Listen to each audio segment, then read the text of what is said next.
الحمد لله رب العالمين والعاقبة للمتقين والصلاة والسلام على سيد الأنبياء والمرسلين وعلى آله وأصحابه أجمعين. أما بعد، أعوذ بالله من الشيطان الرجيم.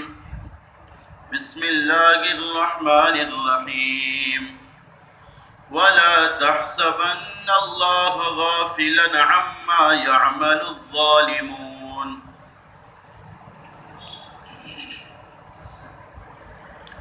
صدق الله العلي العظيم. وقال النبي صلى الله عليه وسلم: الظلم ظلمات يوم القيامة، أو كما قال عليه الصلاة والتسلیم. میرے بزرگوں، عزیز ساتھیوں، اللہ تبارک و تعالی نے جمعۃ المبارک کا دن عطا فرمایا. یہ اللہ کا بڑا احسان ہے. شعب الایمان بہقی کی ایک روایت ہے. نبی اکرم صلی اللہ علیہ وسلم نے ارشاد فرمایا: جو جمعہ کی رات اور دن کو اچھی طرح گزارے اور مجھ پر کثرت سے درود پڑھے، کل قیامت کے دن ایسے آدمی کی میں سفارش کروں گا. تو یہ ایسا دن ہے، اس کو نیکیوں میں گزارنے پر شفاعت کا وعدہ ہے. اللہ تعالیٰ ان اوقات اور ساعات کی قدردانی کرنے کی توفیق عطا فرمائے. عزیزان گرامی، اللہ تعالیٰ قرآن میں ایک عجیب بات فرماتے ہیں: وَالتِّينِ وَالزَّيْتُونِ وَطُورِ سِینِین وَهَذَا الْبَلَدِ الْأَمِینِ. اللہ نے تین چیزوں کی قسمیں کھائی. وَالتِّينِ وَالزَّيْتُونِ، تین کے معنی انجیر، زیتون کے معنی زیتون کا درخت. انجیر اور زیتون کی قسم. وَطُورِ سِینِین، اور طور سینا کے پہاڑ کی قسم، جس جگہ موسیٰ علیہ السلام کو نبوت عطا کی گئی. وَهَذَا الْبَلَدِ الْأَمِینِ، اور اس مبارک شہر کی قسم. یہ تین قسمیں اللہ تعالیٰ نے کھائی ہیں. اس کے جہاں پر مفسرین نے بہت سے تفاسیر نقل کیے، ابن کثیر نے ایک عجیب تفسیر نقل کی ہے. وہ یہ ہے: وَالتِّينِ وَالزَّيْتُونِ، انجیر اور زیتون کی قسم سے مراد وہ جگہ ہے جہاں پر عیسیٰ علیہ السلام پیدا ہوئے. چونکہ اس علاقے میں انجیر اور زیتون زیادہ ہوا کرتا تھا. وَطُورِ سِینِین، اس سے اللہ نے وہ جگہ مراد لی جس جگہ موسیٰ علیہ السلام کو نبی بنایا گیا، طور سینا. وَهَذَا الْبَلَدِ الْأَمِینِ، اور اس مبارک شہر اور امن والے شہر کی قسم. اس سے مراد مفسرین کی ایک رائے مکہ کے بارے میں اور ایک رائے مدینہ کے بارے میں. تو چار قسمیں ہو گئی چار جگہ کی. عیسیٰ علیہ السلام کی پیدائش کی جگہ کی قسم. وہ کون سی ہے؟ وہ بیت المقدس ہے، جہاں پر عیسیٰ علیہ السلام پیدا ہوئے. بیت اللحم اس جگہ کا آج کل نام ہے. وَطُورِ سِینِین، طور سینا کی قسم، جہاں پر موسیٰ علیہ السلام کو نبوت کا خلعت اللہ نے عطا فرمایا. وہ بھی گویا کہ مصر کے قریب ہے وہ جگہ. اور وَهَذَا الْبَلَدِ الْأَمِینِ، مکہ مدینہ کی قسم. چار قسمیں کھائی. علماء نے یہ لکھا ہے، مسند احمد کی روایت ہے، نبی علیہ السلام نے فرمایا: دجال 4 جگہ نہیں جائے گا، 4 مقامات پر اس کی انٹری نہیں ہوگی۔ وہ 4 جگہ کون سی ہے؟ وہ وہی 4 جگہ ہے جس کی قرآن نے قسم کھائی ہے، بیت المقدس، طور سینا، مکہ اور مدینہ۔ یہ اتنی قابل احترام مقامات ہے، اللہ قسم کھائے اس کی تعظیم میں اضافہ ہو، جس کی برکت سے اللہ تعالیٰ ان بستیوں کو شرور اور فتنوں سے محفوظ رکھے گا۔ مسند احمد کی ایک روایت میرے مطالعے میں آئی ہے، عجیب روایت ہے، آپ کو سناؤں۔ نبی علیہ السلام نے فرمایا، آسمان کی جنت کی 2 چیزیں زمین پر اتاری گئی۔ جنت کی 2 چیزیں اللہ تعالیٰ نے زمین پر اتارا ہے۔ پہلی چیز وہ حجر اسود ہے، حجر اسود، اور دوسری چیز قبۃ الصخر ہے۔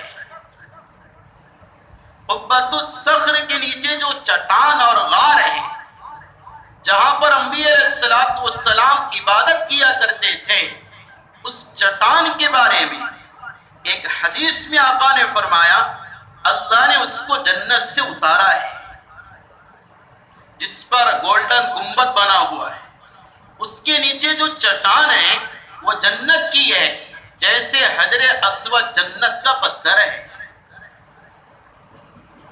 اللہ نے ایک علامت برکت کی جس مکہ میں رکھی نبی آخر کے مقام ولادت پر، اور اللہ نے ایک جنت کی چیز انبیاء کی ولادت کے مقام بیت المقدس میں رکھی ہے۔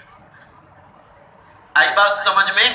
اس کی عظمتیں ہے اس مقام عظیم کی جو آقا نے ہمیں اپنے ارشادات کے ذریعے سے بتائی ہے۔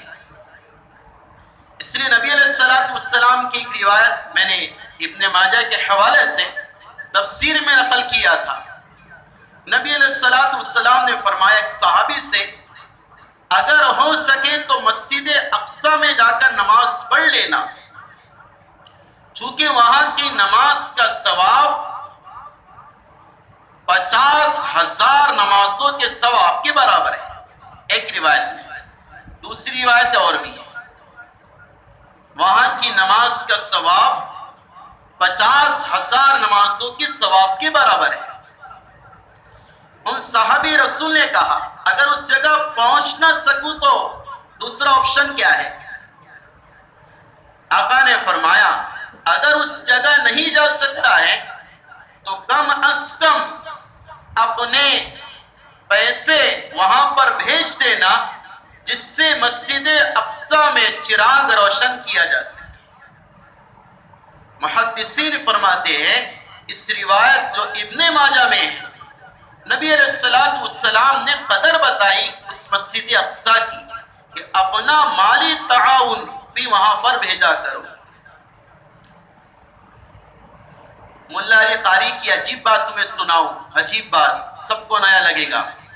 ہم نے ابھی تک یہ سنا ہے نبی علیہ السلام نے مسجد اقصی میں ایک بار انبیاء کی امامت کرائی معراج میں جاتے وقت، یہ سب نے سنا ہے۔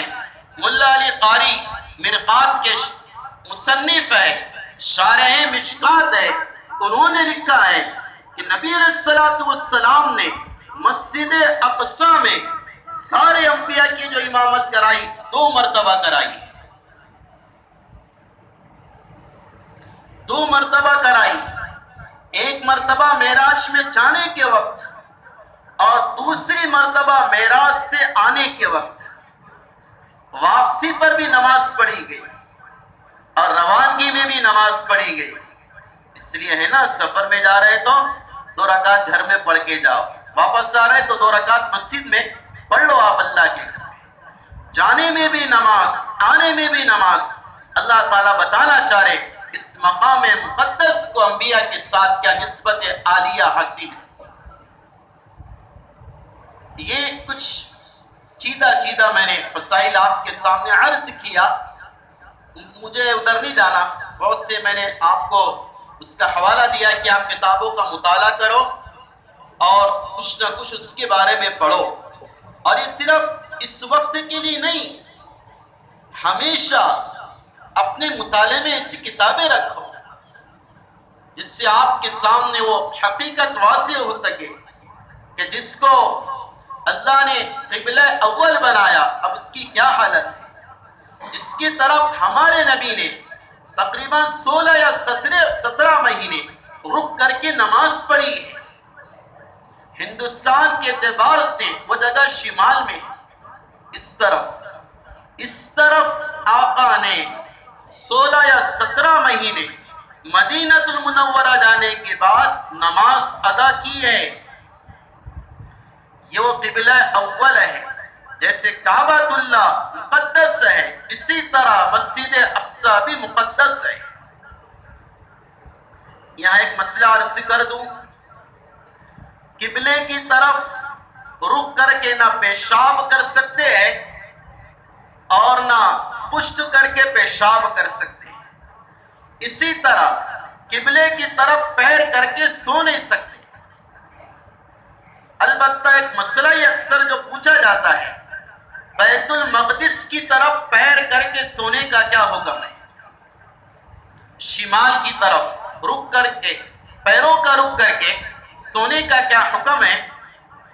فتاوی میں یہ بات مذکور ہے، ہمیں صرف حکم دیا گیا اپنے پیروں کو مسجد حرام کی طرف نہ کیا جائے، اگر کوئی ادھر پیروں کو کرا تو اس کی اجازت ہے، گنجائش ہے۔ ہاں البتہ افضل یہ ہے کہ آپ اس طرح سو جیسے قبر میں آپ کو سلایا جائے گا، مجھے سلایا جائے گا، اس کی پریکٹس کرو، قبر میں کیسے سلایا جائے گا، قبر میں کیسے سلاتے، قبر میں اس طرح لٹایا جاتا، سر ادھر پیر ادھر، داہنی کروٹ، تاکہ کعبۃ اللہ نظر آئے، اس طرح سونا افضل ہے، سنت ہے۔ لیکن کوئی اگر ادھر سر کر لے ادھر پیر کر لے تو اس کی گنجائش ہے، یہ مسئلہ ہے۔ اب میں نے آپ کے سامنے ایک آیت نقل کی، میں اپنے موضوع پر لوٹوں۔ قرآن کہہ رہا وَلَا تَحْسَبَنَّ اللَّهَ غَافِلًا عَمَّا يَعْمَلُ الظَّالِمُونَ، اے لوگو، اے مخاطب، اللہ کو تو غافل مت سمجھ ظالم کے کرتوتوں سے۔ اللہ باخبر ہے، بے خبر نہیں، باخبر ہے۔ انما یؤخرہم، اللہ ان کو مہلت کیوں دے رہا؟ جب جانتا ہے کہ ظالم اتنا شدید ظلم کر رہا کہ آنکھیں شستر رہ جائے، کلیجے سینوں کو آنے لگے، رواں رونگٹے کانپنے لگے، اور دل اس کے سننے سے گویا کہ غمگین ہو جائے، یہ ساری صورتحال ہے، اللہ مہلت کیوں دے رہا؟ حالانکہ ظالم کے ظلم کے باب میں نبی علیہ السلام نے بڑی عجیب باتیں ذکر کی۔ آقا نے فرمایا اللہ ظالم کو مہلت دیتا ہے، اور جب کھینچتا ہے پکڑتا ہے تو پھر نہیں چھوڑتا ہے۔ یہ بات بیان کر کے آقا نے آیت بیان کی ہے، تلاوت کی ہے، وَكَذَلِكَ أَخْذُ رَبِّكَ إِذَا أَخَذَ الْقُرَىٰ وَهِيَ ظَالِمَةٌ، اے لوگو اللہ کی پکڑ سخت ہے جب بستیوں کو پکڑتا ہے۔ آقا نے فرمایا ظالم کی مدد کرو، مظلوم کی مدد کرو۔ صحابہ نے پوچھا مظلوم کی مدد سمجھ میں آتی ہے، ظالم کی مدد کیسے کی جائے؟ وہ تو ظالم ہے، اس کو سپورٹ کیسے کیا جائے؟ نبی علیہ السلام نے فرمایا ظالم کی مدد کرنے کا مطلب یہ ہے کہ ظالم کو ظلم سے روک دو، ظالم کو ظلم سے روک دو، یہ اس کی مدد ہے، ورنہ ہوگا یہ ظلم کرے گا، کل قیامت کے دن اس کے ظلم کے بدلے اللہ اسے تاریکیوں میں رکھیں گے، اندھیروں میں رکھیں گے۔ علماء نے لکھا ہے کہ ظلم 3 قسم پر ہے۔ پہلا ظلم شرک ہے۔ پہلا ظلم کیا ہے؟ ان الشرک لظلم عظیم، قرآن کہہ رہا کہ سب سے بڑا شرک اور سب سے بڑا ظلم مشرک کا ہوتا ہے۔ لقمان علیہ السلام نے اپنے بیٹے سے کہا تھا بیٹا ظلم سے بچنا، اور وہ ظلم کس کو کہہ رہے؟ اللہ کے ساتھ شریک کرنے کو۔ اس لیے ظالم جو ہوتا ہے وہ مشرک ہوتا ہے، مشرکین کی صفت ظلم ہے، اللہ اس کو معاف نہیں کریں گے، اس کا حکم ہی ہے۔ دوسرا ظلم ہے اپنی جان پر ظلم کرنا،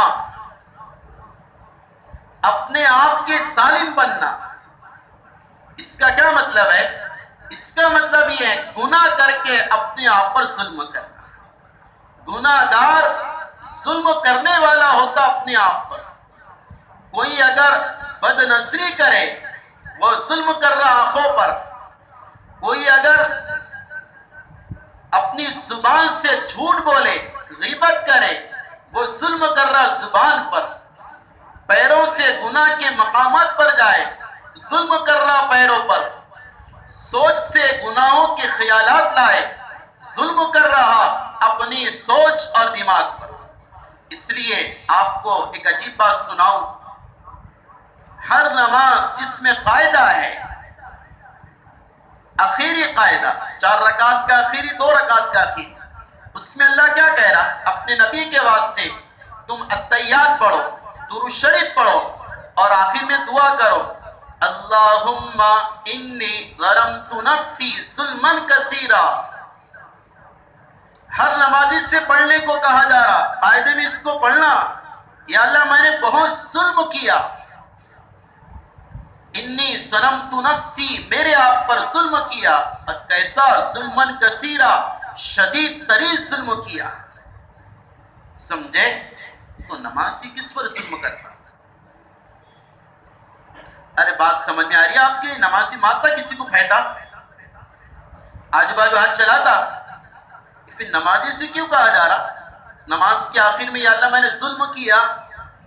محدثین نے مطلب لکھا یہاں پر ظلم کا مطلب گناہ ہے، یا اللہ میں نے بہت اپنے آپ پر ظلم کیا، یعنی گناہ کیا۔ اس لیے آگے آ رہا وَلَا يَغْفِرُ الذُّنُوبَ، اور گناہوں کو کوئی معاف نہیں کر سکتا۔ پہلے ظلم بولا، پھر دوسری مرتبہ کیا لایا؟ ذنوب کا لفظ لایا۔ معلوم کیا ہوا؟ ظلم بھی اپنے آپ پر گناہ کا ہے، گناہ کے مترادف ہے، اور گناہ ظلم کے مترادف۔ تو اپنے آپ پر ظلم کرنا یعنی گناہ کرنا، اعضاء کو گناہ میں استعمال کرنا، یہ بھی گویا کہ ظلم شمار ہوتا ہے۔ اور تیسرا ظلم یہ ہے جو حقوق لباس سے متعلق ہے، کسی کو اپنے ہاتھوں سے تکلیف دینا، کسی کو ناحق قتل کرنا، کسی کی ناحق زمین لے لینا، کسی کا ناحق پیسہ ڈبو دینا، وغیرہ وغیرہ۔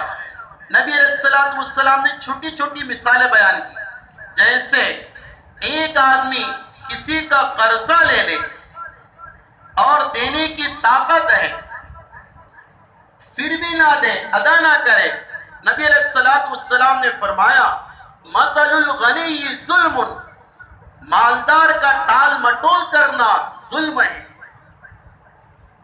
نبی علیہ السلام نے فرمایا کوئی کسی کی بالش پر زمین لے لے، بالش پر زمین پر ناجائز قبضہ کر لے، وہ زمین کا حصہ 7 زمینوں تک توق بنا کر اس قبضہ کرنے والے کے گلے میں ڈالا جائے گا۔ اور ایک روایت سنو، عجیب روایت ہے، حدیث ہے، آقا نے فرمایا جو کسی کی بالش پر زمین غصب کر لے، ناجائز اس پر اپنا قبضہ جما لے، ہمارے نبی نے فرمایا ایسے ناجائز قبضہ کرنے والے کی نہ فرض قبول ہے اور نہ نفل قبول ہے۔ سمجھ میں آ رہا مسئلہ؟ نبی علیہ السلام نے فرمایا 3 مقدمے ایسے ہیں جس کا وکیل میں بنوں گا قیامت کے دن، وہ کیس میں لڑوں گا اللہ کے دربار میں۔ 3 آدمی ایسے ہیں، کون لڑے گا؟ ہمارے نبی۔ پہلا وہ ہے جو آدمی کسی آزاد کو غلام بنا کر بیچ دے. ایک آدمی آزاد تھا، دھوکے سے اس کو بیچ ڈالے، کیا بول کر؟ بھائی غلام ہے، حالانکہ ریئل میں غلام نہیں تھا، وہ تو آزاد تھا. دوسرا وہ آدمی جس کا کیس، جس کے خلاف ہمارے نبی لڑیں گے اللہ کے دربار میں، وہ ہے جو نبی کے نام پر کسی سے وعدہ کرے اور پھر وعدہ خلافی کرے. درمیان میں نبی کو لائے، کسی سے وعدہ کرے اور پھر وعدہ خلافی کرے، اللہ کے نبی کے واسطے کو ٹھکرا دے. اللہ کے نبی کہہ رہے میں اس کے خلاف قیامت میں حجت دائر کروں گا اللہ تعالیٰ کی عدالت میں. اور تیسرا نبی علیہ السلام نے فرمایا جس کا میں کیس لڑوں گا وہ ہے کوئی آدمی کسی مزدور کو مزدوری کے لیے لے، کام پر لے آئے، وہ پورا کام کر لے اور پھر وہ مالک اور وہ کرائے سے لینے والا اور مزدوری پر لانے والا اس مزدور کو مزدوری نہ دے. ہمارے نبی نے فرمایا اس ظالم کے خلاف، روایت میں ظالم کا لفظ ہے، وہ ظالم کے خلاف جو پیسے نہیں دے رہا، میں خود قیامت کے دن اللہ کے دربار میں کیس لڑوں گا. تو یہ ظلم کی قسمیں ہیں بہت ساری. جو ان سے بھی ظلم ہو، قرآن نے مطلق کہا وَلَا تَحْسَبَنَّ اللَّهَ غَافِلًا عَمَّا يَعْمَلُ الظَّالِمُونَ. اے لوگو، یہ ظالم جو ظلم کر رہا، چاہے اپنی جان پر ہو، چاہے دوسروں پر ہو، چاہے حقوق اللہ سے متعلق ہو، چاہے حقوق العباد سے متعلق ہو، اللہ غافل نہیں. اللہ کو پتا ہے کون کس پر ظلم کر رہا، کس نادان کو اپنے ظلم کا شکار بنا رہا اور کسی اپنے بندوق کے نشانے پر ظلم کر کے ڈھیر کر رہا. اللہ کو پتا ہے.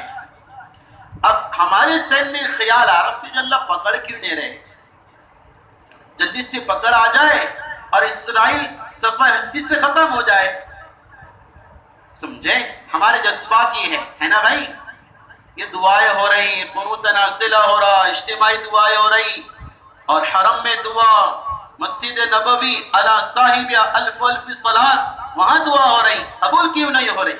اللہ جواب دے رہے سب قرآن میں، اس کو پڑھا کرو. جواب ہے انما یؤخرہم لیوم تشخص فیہ الابصار. اے لوگو گھبراؤ مت، یہ ڈھیل میں خود دے رہا ہوں، میں خود دے رہا ہوں تاکہ وہ ظلم کرے، ان کا گناہ بڑھے اور ان کے سزا میں، ان کے عذاب میں اور ان کے عقاب میں اللہ کی طرف سے زیادتی ہے.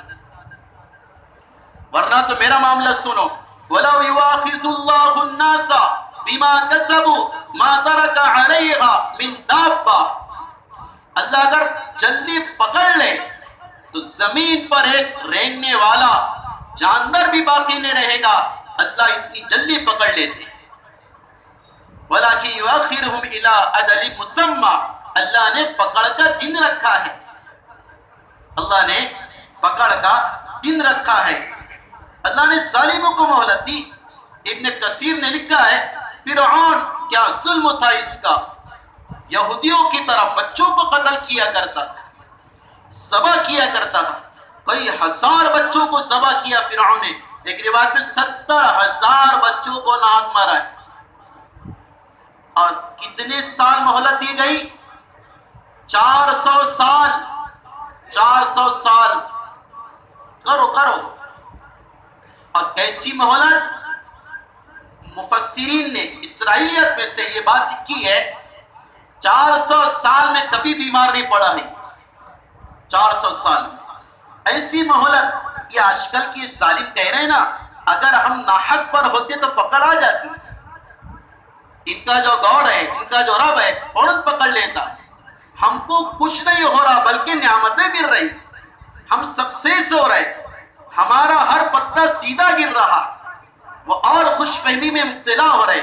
اللہ جواب دے رہا فرعون بھی خوش فہمی میں مبتلا ہو گیا تھا. اتنا مبتلا ہو گیا کہ اس نے اس ڈھیل کی وجہ سے، مہلت کی وجہ سے انا ربکم الاعلی کا دعویٰ کر دیا، میں تمہارا رب ہوں. اللہ نے اس کے بعد بھی کئی سال اس کو بچائے رکھا. سمجھے نا, یہ اللہ کی سنت. آپ سمجھو کہ چونکہ مایوسی تھوڑی سی انسان کے دل میں جگہ پکڑ لیتی ہے کبھی کبھار کہ ایسا کیوں ہو رہا. اللہ نے پچھلی قوموں کے واقعات نقل کر کے ہمیں بتائے اللہ کی سنت کچھ اور ہے, اللہ کا طریقہ کار کچھ اور ہے. تم نہیں سمجھ سکتے, تمہارے عقل میں وہ نہیں آ سکتی ہے. اللہ ان کو مہلت دے رہا اس دن کے لیے جس دن ان کی آنکھیں پھٹی رہ جائیں گی اور ان کی گردنیں ٹیڑھی ہو جائیں گی اور یہ شرم کے مارے جھکے ہوئے ہوں گے. اللہ اس دن کے لیے ان کو مہلت دے رہا. کرو ظلم, اللہ نے ساری ہوائیں تمہارے موافقت میں کر دی ہے.